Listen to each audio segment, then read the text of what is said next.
자, 이런 상황 속에서 어떤 종목들을 사야 되냐 이렇게 얘기하시는데 지금 이미 많이 올라왔습니다. 그래서 이제 4월 21일까지만 하더라도 살 종목이 정말 많이 있었거든요. 근데 저는 항상 적정 주가보다 이제 싼 주식들을 좋아하는데 지금은 적정 주가 근처나 그 위로 올라온 주식들이 많이 보입니다. 그런데 이제 5월 달이나 6월 초까지 또 한 번 더 기회가 있을 수 있지 않을까요?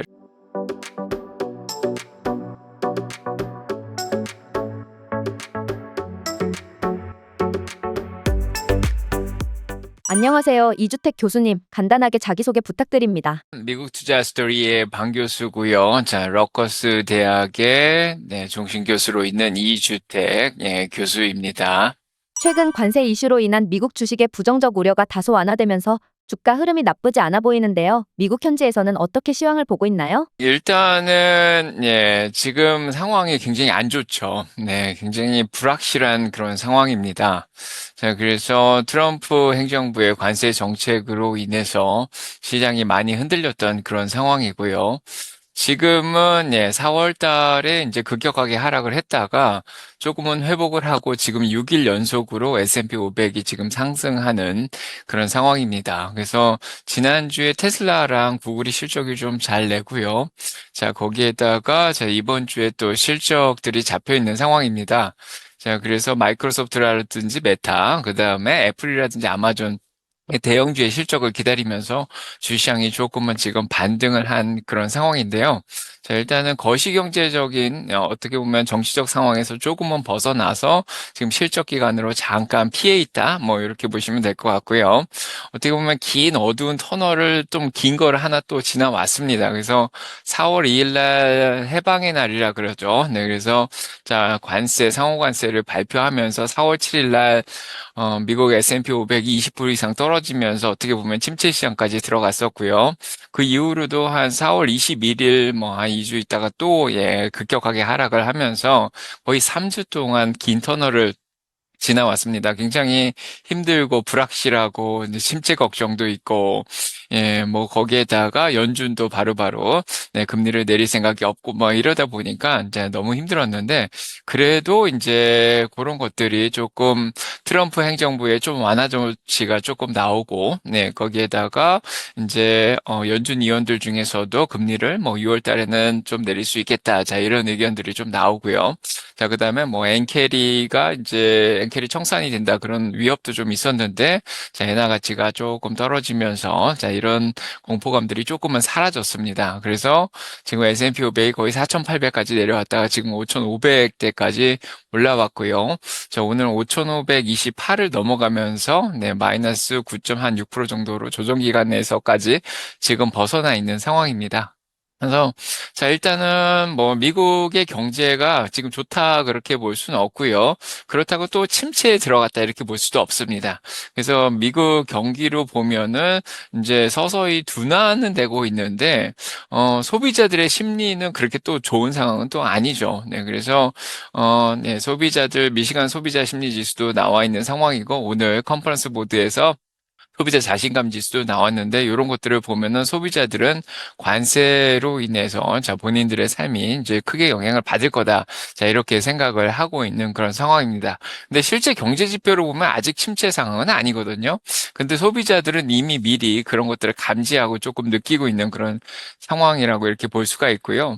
자, 코로나 이후로 빈부격차가 미국 내에서 많이 심해졌기 때문에 부자들은 관세 때문에 크게 사실은 영향을 안 받는다 이런 얘기가 계속 나오고 있고 영향을 받아야 1%다 이렇게 얘기가 나오고 중산층은 한 5% 받는다 그렇다면은 이제 저소득층은 한 7%, 8%까지 좀 많이 이제 받을 거다 이런 얘기가 나오고 있습니다. 그래서 특히 이제 중산층이나 저소득층에서 조금 더 민감하게 소비자 심리가 지금 안 좋은 상황이 아닌가 자 이런 생각이 들죠.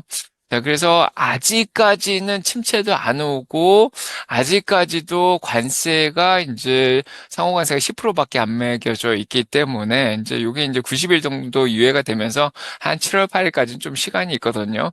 자, 그래서 이런 것들이 아직은 불확실하게 남아있는 상황입니다. 자, 이 상황에서 지금 실적 기간으로 들어왔기 때문에 일단은 터널에서 좀 잠깐 벗어났는데 아직 완전히 뭐 이 불확실성이 다 해소됐다 이렇게 볼 수는 없는 그런 상황입니다. 지금이 과거 2018년 19년과 매우 비슷한 상황이라고 다른 영상에서 말씀을 해주셨는데 어떤 의미인가요?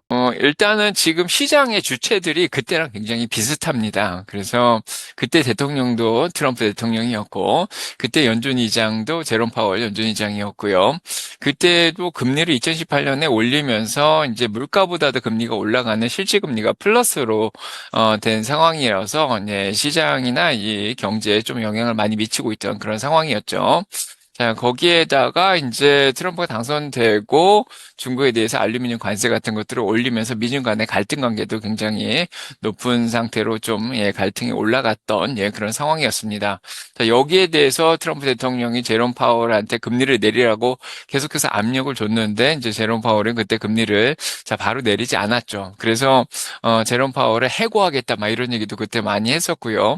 그래서 지난주만 하더라도 월요일만 하더라도 제롬 파월 해고한다는 얘기로 주식시장이 다시 이제 급격하게 하락을 한번 했지 않았습니까?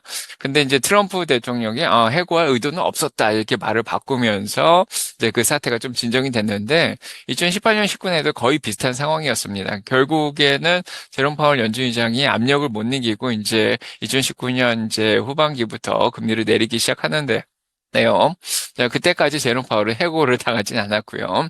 그래서 이번에도 이제 어떻게 보면은 연준의 독립성 자체에 조금 위협이 될 정도로 트럼프가 좀 강하게 백악관 내에서 조사들 해가지고 해고하겠다 이런 얘기까지 나오니까 셀 아메리카 현상이 좀 일어났죠. 그래서 미국의 주식이라든지 달러라든지 채권이라든지 이런 것들이 다 팔리는 그런 사태가 일어났었는데 자, 아무튼 이런 현상 자체가 2018년 19년하고 굉장히 비슷한 상황이고요. 그때가 지금보다는 한 7년 전이기 때문에 그때 주식을 하던 사람들이 아직도 하고 있는 그런 상황이죠. 저도 그때 주식을 했고, 지금도 하고 있고요.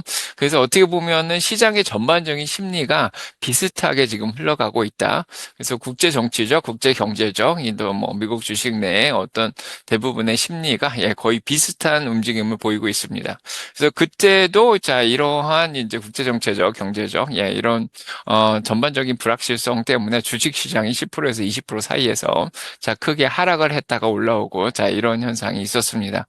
그래서 이번에도 그런 사태가 4월 달에 자 있었다고 보시면 자 되겠습니다. 파월 해고 발언으로 시장이 출렁거리는데 왜 이렇게까지 흔들리는 걸까요? 파월 의장은 연방준비위원회 의장이고요. 그 중앙은행의 의장이죠. 그래서 전통적으로 보면은 중앙은행의 의장의 독립성이 정치적으로 이제 헤쳐지는 그런 경우가 없었죠.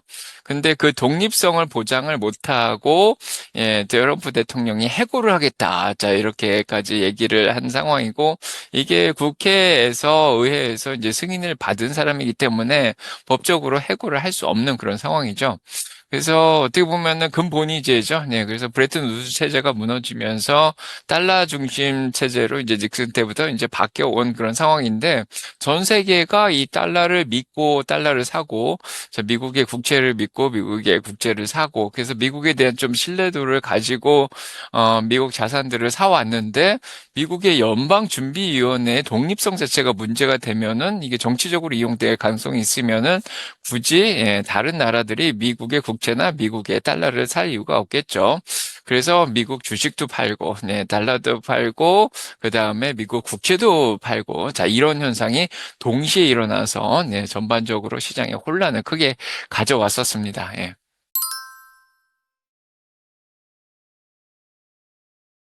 지난 인터뷰에서 5월까지는 부침이 있을 것이고 저가 매수의 기회가 계속 있다고 하셨는데 대표 종목들을 얼마에 사면 좋은 가격인지 소개 부탁드리겠습니다. 2월부터 이제 5월까지 조금 좀 변동성이 크게 일어나지 않을까 이런 얘기를 했습니다. 당연히 이제 트럼프 관세 정책을 예상을 한 그런 상황이고요. 이 관세가 사실은 미국 국민들한테 이제 세금을 올리는 효과도 있고 국제 무역에 있어서 조금 장애가 되는 그런 상황이죠. 그래서 지금 글로벌한 시대에서 탈글로벌한 된 시대 이제 벗어나고 그 이제 각국들이 좀 이기적으로 관세를 올리기 시작하면은 아무래도 이제 자 무역이 잘 안 되고 회사들의 이익도 또 줄어드는 그런 경향이 있는 그런 상황입니다. 그래서 자 일단은 2월부터 5월까지 좀 이제 큰 변동성이 있다. 뭐 이렇게 얘기 들었는데 사실 이제 말대로 자 2월 말부터 지금 4월 거의 중순 이후 4월 21일까지죠. 셋째 주까지 계속 영향을 지금 미쳤습니다. 그래서 3월 13일도 크게 빠졌죠. 3월 31일도 빠졌죠. 지난번에 인터뷰했을 때가 3월 말이었는데 그 사이에 그때 인터뷰할 때, 주식시장이 그때 사실 조금 올라왔었거든요. 그래서 계속 올라가겠습니까? 그래서, 아직은 불확실성이 해소가 안 됐습니다. 자, 한 번 더 내려가지 않을까요? 그랬는데, 자, 아니나 다를까. 자, 상호관세가 나오면서 이제 4월 7일, 4월 21일 또 바닥을 찍고 지금 올라온 그런 상황입니다.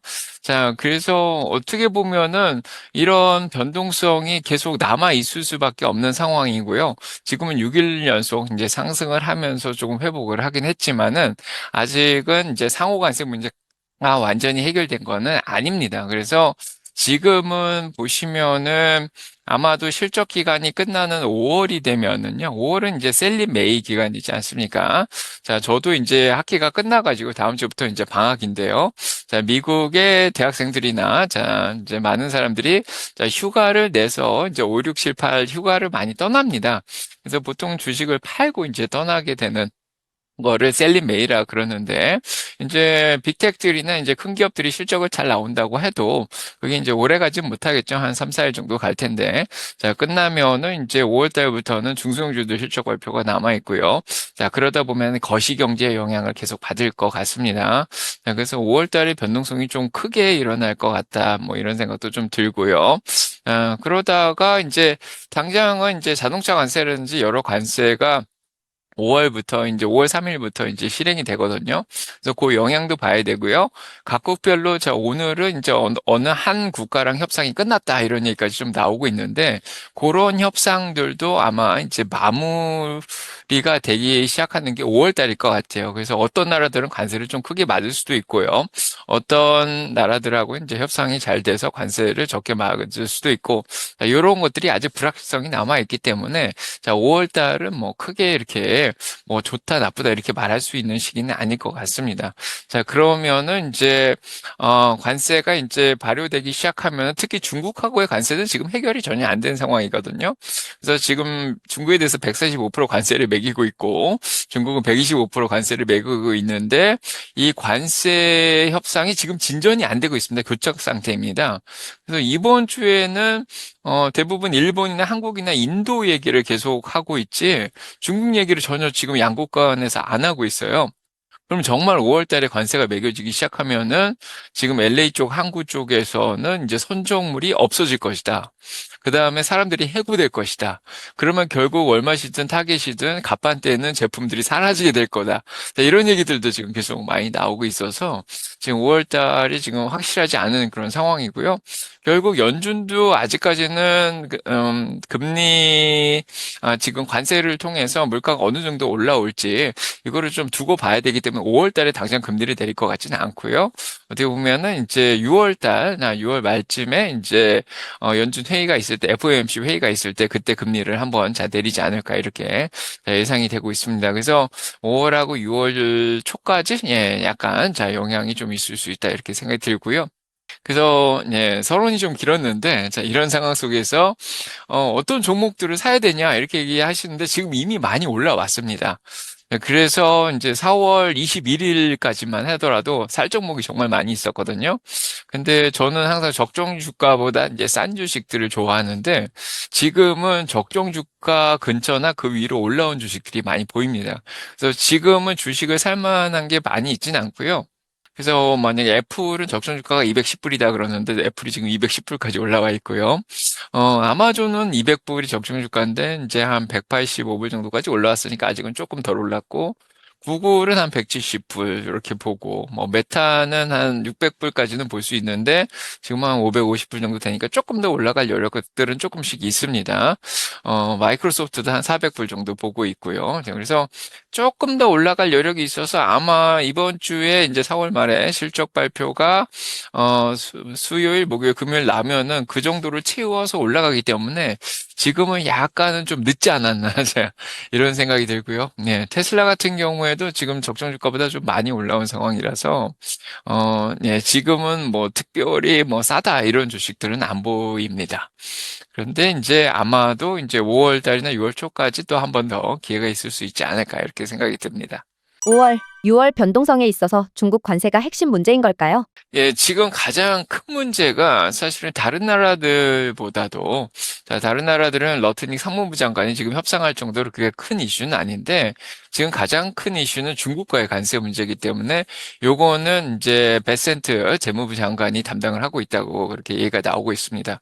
그래서 지금 양쪽에서는 먼저 관세를 내려라, 이렇게 얘기를 하고 있습니다. 근데 베센트 장관도 우리는 먼저 내릴 일이 없다. 그 다음에 중국 쪽에서도 우리도 먼저 내릴 일이 없다. 이렇게 얘기를 하고 있고, 미국에서 중국과 거래하면 관세를 많이 매기겠다. 자, 이렇게 얘기를 하니까 중국도 미국과 거래를 해서 우리한테 불이익을 주면 우리도 보복 관세를 하겠다. 이렇게 얘기를 하고 있고, 미국에서 자동차 부속 관세를 없애고 전자제품 관세를 조금 안 매기겠다. 이렇게 얘기하니까 중국도 그럼 보잉 같은 거 수입하는데, 자, 비행기 같은 데 관세 안 매기겠다. 이렇게 그냥 똑같이만 지금 따라하지 협상을 할 생각을 안 하고 있습니다. 근데 사실은 미국의 대부분의 기업들이 지금 생산 기지를 중국에서 하고 있는 상황인데 이게 만약에 관세 협상이 잘 안 되면은 결국에는 미국 기업들이 큰 타격을 이제 입지 않을까 자, 이런 생각이 들고요. 저 오늘 그래도 트럼프 대통령이 나와가지고 자동차 이미 알루미늄 철강 쪽에 관세를 매겨진 그런 자동차 기업들은 뭐 이중으로 자동차 쪽에 관세를 안 맺게 하겠다. 네, 그렇게 얘기가 나오고 있고 자동차 부속은 이미 자 면제를 하고 있는 그런 상황이고요. 자, 그래서 이제 몇몇 제품에 대해서는 지금 조금 예외적으로 빠져나오긴 했는데 아무래도 아직까지 뭐 생필품이라든지 아마 이제 빅텍이 실적이 끝나고 5월부터는 이제 가치주들 이런 월마트라든지 이제 우리 직접 생활에 자 관련이 있는 그런 회사들의 실적 발표가 나올 텐데 자 아마 이 관세 영향이 그런 기업들의 실적에 크게 영향을 주지 않을까 자 그런 생각이 들고 그런 기업들 당연히 지금은 희한한 현상이 있는데 기업들이 가이던스를 안 내고 있습니다.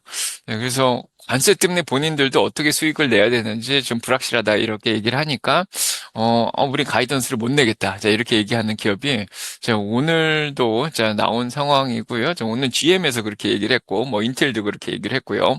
그래서 앞으로의 경제 전망을 얘기를 하지 않고 있습니다, 지금. 자, 그 정도로 지금 약간 불확실한 상황이다. 이렇게 보시면 되겠습니다. 트럼프가 5월부터 내수 주식, 금융시장을 챙기는 정책들을 이어나갈 거라는 이야기도 있는데 어떻게 보시나요? 일단은 지금은 트럼프가 주식시장을 크게 끌어올리려고 노력을 하고 있죠. 이거를 트럼프 풋이라 그럽니다. 그래서 연준에서 나오는 풋은 경제를 이제 활성화시킬 수가 있고요. 트럼프가 지금 하는 정책은 주식시장을 끌어올리려고 굉장히 노력을 많이 하고 있습니다. 자, 이렇게 하는 이유는 일단은 주식시장도 떨어지고 채권도 떨어지고 달러도 떨어지니까 본인의 지지율이 많이 떨어지죠. 네, 그래서 지금 3대 여론기관에서 나온 지지율이 45% 미만, 39%까지 떨어져 있습니다. 그래서 처음 100일이 지금 지난 상황에서 저 역대 대통령 평균이 65%인데 그보다 훨씬 낮게 지금 지지율이 어프로벌 레이팅이 나오고 있는 상황입니다. 그러다 보니까 지금 트럼프 대통령도 이제 발등에 불이 떨어졌죠. 그래서 본인도 지금 급격하게 관세를 너무 급격한 정책을 내놓기는 조금 애매한 상황이고요. 자, 일단은 뭐 이 자산 시장이 좀 안정될 때까지 그로 인해서 본인의 인기가 조금은 다시 올라갈 때까지는 일단 조용히 하지 않을까. 자, 이런 생각이 좀 들고요. 네, 그래서 지금 당장 트럼프 대통령이 미시간으로 날아갔죠. 날아가서 그러니까 자동차 관세를 조금 부드럽게 하겠다. 네, 이런 발표까지 한 그런 상황입니다. 앞으로는 긍정적인 이슈가 나타날 거라는 게 더 합리적인 판단이겠네요? 일시적일 수도 있지만은 일단은 각국 간의 이제 협상이 어떻게 되느냐가 굉장히 중요하고요. 결국은 중국과의 협상이 안 된 그런 상황이라서 다른 나라들하고의 협상도 그렇게 쉽게 되지 않을 것 같습니다. 그래서 트럼프 행정부 측에서 크게 양보를 하지 않는 이상은 주식 시장이 더 올라가긴 힘들기 때문에 일단은 트럼프 행정부에서 조금은 양보를 하지 않을까 이런 생각도 하고 있습니다. 자, 만약에 소문처럼 지금 러트니 장관과 연결되어 있는 켄토 피츠제랄드라든지 스캇 베센트랑 어떻게 보면 연관이 있는 소로스라든지 이런 헤지 펀드들에서 공매도를 쳤다가 다시 쇼커버를 해서 주식시장을 끌어올린다 이렇게 생각을 하면은 한동안은 더 끌어올릴 가능성도 있습니다. 예.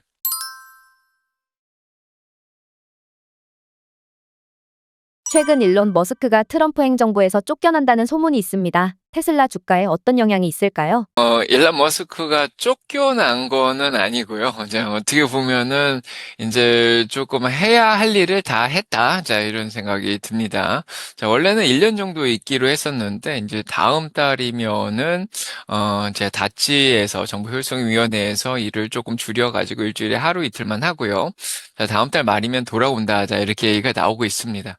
그래서 일단은 다치에서 할 수 있는 이제 뭐 연방 정부의 효율성을 좀 올리려고 자 하는 그런 정책들. 그래서 이제 연방 공무원들을 많이 해고시키고 이런 정책들이 어느 정도 이제 끝이 났다. 자 이렇게 자 생각이 들고요. 그 다음에 이제 일론 머스크가 이 행정부 내에서 여러 가지 충돌을 하는 그런 일들이 많이 있었죠. 마지막으로 스캇 베센트 장관하고 지금 IRS죠. 네, 그래서 이 세무당국의 청장을 임명하는 일에 있어서 일론 머스크가 개입을 했다가 이제 스캇 베센트랑 충돌이 일어난 그런 상황이 있었습니다. 그래서 그로 인해서 아무래도 이제 일론 머스크가 이제 돌아와야 된다. 자, 그다음에 트럼프도 이거를 인지를 하고 이제 여기까지 하는 게 좋겠다. 자, 이런 생각을 좀 했던 것 같습니다. 그리고 지금 보시면 알겠지만은 이제 더 이상 일론 머스크가 정치적 관여를 하면은 테슬라 주가가 더 많이 떨어질 수도 있기 때문에 일단은 지금은 좀 자제를 하는 게 좋지 않을까. 자, 본인도 그런 생각을 할 거예요. 그래서 자, 본인이 정치적 활동을 하면 할수록 테슬라 주가가 220불 대까지 떨어지고, 자, 심하게 214불까지 떨어졌었죠. 네, 그런 일들이 일어났기 때문에 지금 주식이 잘 반등한 상황이기 때문에 여기서 더 정치적 활동을 해서 본인은 주가를 떨어뜨리길 원하진 않을 거라고 믿습니다. 그래서 지금 일론 머스크 본인도 테슬라 주식을 많이 들고 있기 때문에 아마 큰 지금 손해를 본인도 보고 있기 때문에 더 이상 떨어지길 원하지 않지 않을까. 자, 이런 생각이 자, 듭니다. 그래서 자, 일단은, 일론 머스크가 돌아온다는 것 자체는, 굉장히, 좋은 현상이다. 자, 이렇게 볼 수가 있습니다. 그래서, 이제 더 이상 정치적 문제로 인해서 브랜드 데미지라 그러죠. 네, 그래서 테슬라 브랜드 자체에 대한 데미지를 조금은 덜 입지 않을까. 자, 이렇게 자 생각이 들고요. 이제는 일단 일론 머스크가 일을 굉장히 많이 하잖아요. 네, 그래서 스페이스 X 일도 하고 뉴럴링크 일도 하고 보링 컴퍼니도 운영해야 되고 정치도 해야 되고 정말 해야 될 일이 많은데 이제는 테슬라로 좀 돌아와가지고 이제 테슬라에 조금 더 집중할 수 있는 자 그런 상황이 자 왔다. 자 이렇게 보여지죠. 그래서 이런 것들이 테슬라한테 굉장히 긍정적으로 작용을 하고 자, 있다는 생각이 듭니다. 머스크가 이제 본성이 바뀐 건 아니겠죠. 그래서 본인이 가지고 있는 그런 어떤 정치적 성향이라든지 본인의 의견, 자, 이런 것들을 굽혔다는 생각은 안 하고요. 일단은 일시적인 후퇴, 자, 이런 생각이 좀 들죠. 그래서 2021년에 비트코인 투자, 다치코인 이런 거 투자하면서 주가가 많이 떨어지니까 일란이 또 한 발 물러섰었고요. 그 다음에 2022년 트위터 인수와 관련해가지고 주가가 100%까지 떨어지니까, 그래서 2023년 후반까지, 2023년까지 영향을 미쳤죠. 자, 그때도 일단은 트위터 인수를 한 이후에 이제 CEO에서 물러나고, 자, 그래서 이 주가가 떨어지면은 이제 일론 머스크한테도 좀 압력을 주기 때문에, 자, 지금은 일단은 주가 떨어진 상황을 자, 반영해가지고 일론 머스크가 돌아왔습니다. 실적 발표를 통해서. 자, 그렇기 때문에 지금은 일단은 주가가 더 올라갈 때까지는 조용하게 테슬라에 집중을 할 수 있지 않을까 이런 생각이 듭니다. 예. 테슬라 실적 상황은 어떤가요? 일단은 예, 실적 발표를 잘 했죠. 네, 그래서 실적은 일단은 전 세계에 4개 공장이 있는데요. 이 공장들의 생산 라인을 교체해가지고 모델 Y 주니퍼라는 새로운 모델이 나왔습니다. 자, 그래서 이번 실적은 그렇게 중요하진 않았습니다. 그래서 자동차 매출이 작년 동기 대비해서 20%가 줄긴 했는데, 물론 일론 머스크의 정치적 관여 때문에 뭐 판매가 줄었다 이런 얘기도 좀 나오긴 하지만은 그 나라들은 이제 좀 한정이 되어 있는 그런 상황이고요. 전반적으로 뭐 중국 판매라든지 뭐 한국이라든지 터키라든지 뭐 미국 판매가 그렇게 준 건 아닙니다. 네, 일단은 예, 생산라인 교체 때문에 일시적으로 줄었기 때문에 다음 분기 실적 발표가 나오는 7월 달 실적이 굉장히 중요해지는 그런 상황이고요. 하지만 이 실적 발표 때 일론 머스크가 다찌의 일을 그만두고 돌아온다 이런 얘기를 해준 게 굉장히 도움이 많이 됐고요. 두 번째로는 일단은 6월 달에 공유 택시를 시작하겠다 이런 발표를 했습니다. 물론 사이버캡을 이용하지 않고 모델 Y 주니퍼를 이용해 가지고 지금 이제 사이버캡을 운영한다고 이렇게 발표를 했고요. 지금 직원 300명을 고용해 가지고 샌프란시스코하고 또 텍사스 오스틴에서 이미 테스트 운영을 시작을 했습니다. 실제 앱도 나와 있는 상황이라서 우버처럼 이렇게 부르면은 예, 차가 와가지고 예, 이제 직원들을 태워서 이제 캘리포니아 프레몬 공장이라든지 텍사스 오스틴 공장까지 지금 실어 나르고 있는 그런 상황이죠. 그래서 이런 것들도 좀 비전을 좀 제시를 해줬고요. 그다음에 세 번째로는 옵티머스 로봇을 지금 개발하고 있는데 자, 요게 이제 올해 말까지 한 몇천 대 정도 공장에 또 배치도 하겠다 이런 발표도 했고 자, 네 번째로는 이제 저가형 모델이 이제 나오긴 나온다. 자, 이런 얘기도 또 했고요. 뭐 내년에 이제 사이버캡이 생산이 되는데 여기 내년 중반까지 이제 대량 생산을 할 것이다. 자, 이런 발표도 했습니다.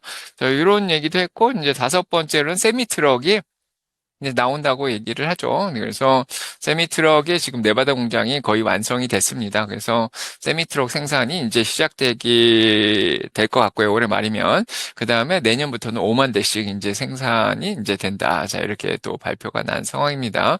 그래서 여러모로 이제 일론 머스크가 돌아와서 실적 발표를 하면서 여러 가지 좋은 비전들을 잘 제시를 해줬고요. 일단은 예, 다음 분기부터는 예, 조금은 더 낮아지지 않을까. 특히 6월 달에 이제 기대되는 게 굉장히 많이 있는 예, 그런 상황입니다. 예. 테슬라 주가가 280불까지 올라왔는데요. 올 6월에 그 아래로 내려가면 구매를 해도 괜찮을까요? 일단은 테슬라를 둘러싼 악재들이 어느 정도 거의 다 반영이 된 상황에서 더 큰 악재가 나오지 않는 이상은 쉽게 적정 주가까지 내려가긴 어렵다. 이런 생각이 좀 일단 듭니다. 그래서 지금 적정 주가는 한 234불 플러스 마이너스 5% 정도로 보고 있거든요. 그래서 한 220에서 한 245불 뭐 요 사이로 보시면 될 것 같은데요. 자, 그 정도로 일단은 내려올 가능성은 있습니다. 5월, 6월에 만약에 시장이 좀 안 좋다 그러면은. 근데 지금은 일단은 모멘텀을 좀 잘 타고 있는 상황이고, 예, 287불에 200일동 평균선인데 그것까지 지금 넘어가 있는 예, 그런 상황입니다. 그래서 지금 일론 머스크가 돌아오고 6월 달에 공유 택시 나오고, 자, 요런 모멘텀이 조금 더, 예, 시간을 두고 더 갈 수도 있는 그런 상황이어서 아직 지금 RSI가 60 정도밖에 안 올라왔고요. 예, 조금 아직 덜 과열된 상태이기 때문에 예, 조금 더 지켜보고요. 정말 시장이 안 좋으면은 테슬라가 다시 적정 주가 근처까지도 다시 내려올 가능성은 지금 있는 상황입니다.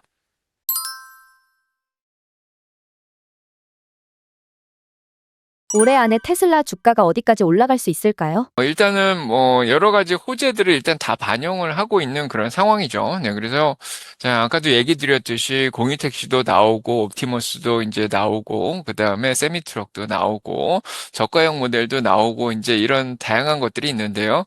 이런 것들이 저희가 예상한 거 이상으로 훨씬 더 예, 좋은 성과가 나서 호재가 나온다. 자, 그렇게 되면은 예, 주가는 훨씬 더 많이 올라갈 수도 있습니다. 그래서 저는 희망 주가라고 그러는데 목표 주가를 희망 주가라고 부르는데 자, 요 기대 주가라고도 할 수 있죠. 요거는 한 400불 정도 보고 있습니다. 그래서 지금 적정 주가는 적정 주가라는 건 어떻게 보면 실적을 바탕으로 한 거고요. 지난 12개월간 실적을 바탕으로 한 거고 목표 주가는 앞으로 12개월을 보는 건데 자, 목표는 좀 이렇게 자, 원대하게 400 정도 자, 볼 수 있고요. 뭐 모건 스탠리도 한 430 정도는 예, 보고 있는 상황이고 뭐 대나입스는 350 정도 얘기하고 있고요. 뭐 여러 기관들의 평균 목표 주가는 지금 287불 정도 나오고 있는 상황이어서 여기서 287에서 400불 사이 정도도 가능하지 않을까, 네, 이런 생각이 듭니다. 예. 테슬라 물려있는 분들은 어떻게 하면 좋을까요? 일단은 목표 주가라는 거는 달성한다고 꼭 예, 보장을 할 수는 없습니다. 자, 이미 올해 초에 420불을 달성을 했거든요. 자, 목표 주가가 400인데, 예, 올해 초에 이미 420불이 달성됐기 때문에, 어, 뭐, 그게 달성 안 됐다고 또 보기도 애매합니다. 근데 올해 말에 다시 회복을 하면은, 그러면 참 좋을 것 같긴 한데, 그게 뭐 올라간다는 보장이 없습니다. 왜냐하면 예측 자체가 불가능한 게, 거시경제 상황이 지금 어떻게 변할지도 모르고, 네, 국제 정치적 상황이 미중 간의 갈등 구조가 어떻게 또 바뀔지도 모르고요. 거기에다가 이제 테슬라가 7월이나 이제 10월, 10월 이렇게 실적이 계속해서 잘 나올 거라고 지금 생각은 하지만 또 돌발 변수가 있을 수도 있는 상황이고요. 지금 가장 큰 변수는 이제 트럼프 행정부가 전기차 맨데이트를 없앴잖아요. 네, 그렇기 때문에 7,500달러 크레딧이 없어질 가능성이 있습니다. 물론 의회에서 통과시켜야 되는데, 요게 만약에 일론 머스크가 다찌를 끝내고 나온 상황에서 지금 행정부 내에서 입김이 없는 상황이면은 아마도 트럼프 행정부에서 좀 과격하게 자, 전기차 크레딧을 없애겠다, 뭐 이런 발표를 하반기에 할 수도 있습니다. 그래서 어떤 변수가 어떻게 나올지 모르기 때문에요. 지금은 일단은 적정주가 기준으로 판단을 해서 예, 좀 뭐 240불 밑으로 내려왔을 때, 네, 좀, 사고, 좀 많이 올라가서 그거 기준으로 해서 한 20% 정도 지금 수익이 나고 있는 상황이면 조금 열매를 따서 현금도 좀 준비해 놨다가, 일단은 물려 있다는 거 생각하고 본인 평단가는 좀 잊으시고요. 적정 주가 기준으로 손절을 해야 되는 상황이면 손절을 좀 하고 그 돈을 가지고 있다 다시 또 떨어지면 또 줍줍을 하고 이렇게 해서 평단가를 적정 주가까지 쭉 낮춰주는 게 굉장히 좋기 때문에 지금은 매매 기술이 굉장히 중요해지는 그런 시기다 이렇게 보시면 되겠습니다. 예. 테슬라 관련해서 알아야 하는 부분이 있을까요? 일단은 예, 테슬라는 종합 ETF라는 거 항상 강조를 하고 있죠. 네, 그래서 어떤 종목을 사야 될지 고민을 하시는데 자, 테슬라는 에너지 기업이라서 이제 메가팩이 이제 상하이 공장에서도 생산이 되고 있는 상황이라서 에너지 매출이 지금 매년 작년 동기에 비해서 50, 60%씩 더 늘어나고 있는 그런 상황이죠. 그래서 너무 일론 머스크만 보지 마시고요. 자, 일론 머스크 보면은 이제 테슬라를 못 사는 경향도 있는데, 일론 머스크가 예를 정치적 활동으로 주가를 떨어뜨려주면 오히려 기회를 줬다, 이렇게 감사하게 생각을 하고요. 그런 활동을 안 했으면 아마 적정 주가까지 내려오지 않았을 겁니다. 그래서 저희가 싸게 살 수 있는 기회를 준다, 이렇게 생각을 하고, 자, 주 투자를 할 때는 일단은 너무 이게 자동차 기업이라고 생각해서 자동차에만 또 집중을 하시면은 다른 포드하고 토요타나 뭐 이런 기업들하고 큰 차이가 없거든요. 그러면 지금의 시총이 정당화될 수가 없습니다. 그래서 어떻게 보면은 이제 자동차도 잘 팔고 그 다음에 이제 에너지도 잘 팔렸고 서비스 쪽 매출도 지금 잘 늘어나고 있는데 그쪽도 좀 잘 늘어나고 자, 그 다음에 소프트웨어도 이제 FSD를 잘 개발을 하고 있죠. 제가 직접 테슬라를 타 보니까요. 테슬라 차도 되게 좋은데 정말 마음에 드는 이유가 이 소프트웨어 때문입니다. 그래서 차가 너무 스마트하거든요. 예, 그래서 너무 영리한 이런 소프트웨어를 계속 무선으로 업데이트도 해주고 자율주행을 하고 있는데 FSD가 너무 좋습니다. 지금 이걸 안 키면 제가 운전을 못할 정도로 중독이 되어 있는 그런 상황인데 네, 그래서 이런 FSD의 미래가 굉장히 밝습니다. 그래서 올해 안에 어떤 기업이 갑자기 라이선스를 했다. 그래서 요거를 예, 특허를 받아서 이제 본인들이 운영을 하겠다. 뭐 이런 발표 나면 또 주가가 많이 올라갈 수도 있겠죠. 네, 그래서 이 종합적인 ETF 뭐 신재생 에너지 기업이기도 하고 전기차 기업이기도 하고 소프트웨어 회사이기도 하고 로봇 기업이기도 하고요. 예, 그다음에 공유 택시까지 하는 우버 같은 기업이기도 하고. 그래서 이렇게 종합적으로 좀 보시면은 예, 뭐 ETF가 보통 이제 장기적으로 예, 우상향을 잘 하지 않습니까? 그 중에 하나가 망하더라도 예, 계속해서 성장할 가능성이 있기 때문에 자, 일단은 적정주가 밑으로 떨어질 때마다 조금씩 집중만 잘 하시면은 나중에 자, 부를 이루지 않을까 이런 생각이 듭니다. 그래서 너무 고점을 잡으시고 목표 주가만 보고 가시면 고점을 잡으면은 수익이 나중에 2030년에 1000불이 가더라도 한 2배 정도밖에 수익이 못 나는데 요거를 200불대로 싸게 사시면은 이게 5배 수익이 날 수 있거든요. 그래서 예, 쌀 때 잘 기다렸다가, 예, 그냥 아무 때나 그냥 사서 들고 가지 마시고 좀 싸게 잘 사시려고 하시는 게 굉장히 중요하다. 이렇게 마지막으로 얘기 드리고 싶습니다. 그래서 제가 지금 쓴 책인 수민이의 미국 주식 투자 스토리 있는데, 수미트리. 이 책을 읽으시면은, 예, 그 비법들이 다 적혀 있습니다. 꼭 읽으시기 바랍니다.